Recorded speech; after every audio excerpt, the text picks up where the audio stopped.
नमस्कार मित्रांनो, जय महाराष्ट्र. तर आपण आहोत आता डी मार्टच्या पार्किंगला आणि आपल्या समोर आहे ऑटोमॅटिक स्विफ्ट. गाडीची चावी बघून घ्या तुम्ही. लॉक अनलॉक नवीच आहे गाडी. जवळपास 6-7 हजार किलोमीटर झालेली आहे. रेग्युलर स्विफ्टसारखीच आहे. चेरी रेड कलरमध्ये गाडी घेतली होती आणि आम्ही तिला आता वापरतो आहे. छान आहे गाडी. ऑटोमॅटिक सिटीमध्ये चालवायला अतिशय सुंदर. लॉक खोलू आपण. गाडी घेतल्यानंतर तिला मॅटिन्स टाकल्या होत्या. डॅशबोर्ड बघून घ्या. इकडे गिअर लिव्हर बघून घ्या.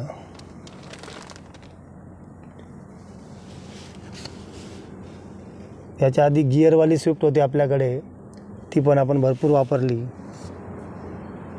मग त्यानंतर गाडी चेंज करायची होती, मग ऑटोमॅटिक घ्यायचं ठरलं. इकडनं आपण मागचा दरवाजा उघडूयात. पुन्हा एकदा लॉक उघडू. नवीन बऱ्याच मंडळींना इथे दरवाजे उघडतो हे माहीत नव्हतं. आता जवळपास सर्वांना माहीत झालं आहे. गाडीमध्ये जागा पण खूप छान आहे. सेफ्टीचा इश्यू आहे, फक्त सेफ्टी रेटिंग नाही आहे गाडीमध्ये. बॉटल होल्डर, हे सीट दोन्ही फोल्ड होतात.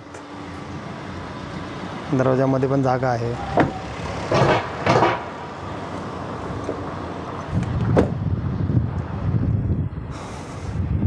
भारतामध्ये सर्वांना आवडते. आपण डिक्की उघडूया आता. तुमची गाडी जर लॉक असेल तर हे इकडचं छोटं बटन दाबायचं, डिक्की उघडते. अनलॉक होते पहिले आणि मग उघडायला हे बटन दाबायचं. अनलॉक करूया. डिक्कीमध्ये पण जागा बघून घ्या. भरपूर जागा आहे डिक्कीमध्ये. स्वस्तात मस्त ऑटोमॅटिक गाडी घ्यायची असेल तर स्विफ्ट चांगला पर्याय आहे. ॲक्च्युली ही गाडी नाशिकला अवेलेबल नव्हती. आम्ही कल्याणवरून आणलेली ही गाडी. आहेर ऑटोमोबाईल्स असं शोरूम होतं.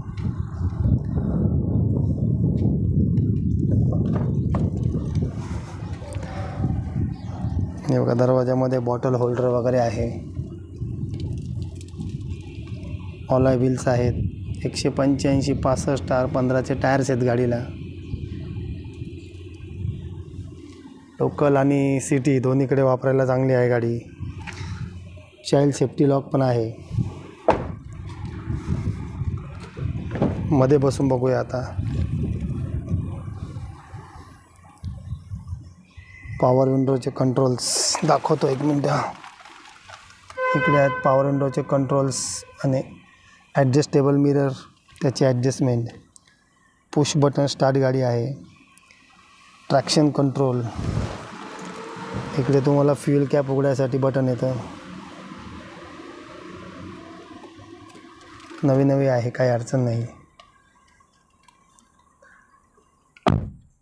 रेबनचा गॉगल बाजूला ठेवू आणि मीटर बघूया आपण.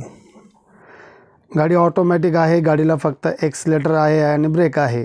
तुम्हाला गाडी चालू करायची असेल, तुम्ही किती वेळा बटन दाबलं गाडी चालू होणार नाही. गाडीचा तुम्हाला न्यूट्रल गिअर करायचा आहे. स्क्रीनवरती तुम्हाला N दिसेल, न्यूट्रल झाल्यानंतर गाडीचा ब्रेक दाबून ठेवायचा आणि मग बटन प्रेस करायचं, तेव्हा गाडी तुमची स्टार्ट होते. गाडी स्टार्ट झाल्यानंतर पुन्हा तुम्ही ब्रेक प्रेस करायचा. ब्रेक दाबल्यानंतर तुम्ही D म्हणजे डायरेक्ट, मग तुमची गाडी पुढे चालेल. जर तुम्हाला रिवर्स घ्यायची असेल तर ब्रेक दाबून ठेवायचा आणि R वरती गाडी न्यायची, मग गाडी रिवर्सवर चालते. अशा पद्धतीने ऑटोमॅटिक गाडीचा सेटअप असतो. आपण पुढच्या व्हिडिओमध्ये चालवून पण दाखवू. न्यूट्रल, रिवर्स आणि डायरेक्ट असे ऑप्शन असतात आपल्याला. तर फार सोपे असते ऑटोमॅटिक गाडी चालवणं. फक्त थोडंसं ब्रेकिंगचं जजमेंट जमलं पाहिजे, एक्सलेरेशन जमलं पाहिजे. तर चला बाकीच्या गाडीची माहिती आपण आता घेऊयात. सेंटरचा मिरर, लाईट्स, सनवायझर. इकडे मिरर आहे, ड्रायव्हरकडे मिरर नाही आहे. बोनट उघडून बघूया आपण आता.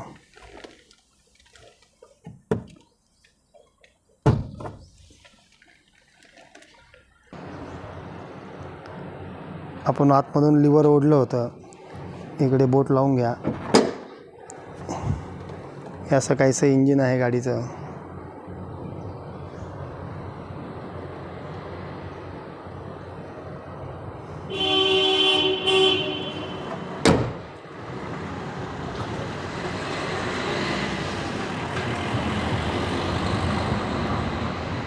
तर मित्रांनो, आज आपण ऑटोमॅटिक स्विफ्ट बघितली.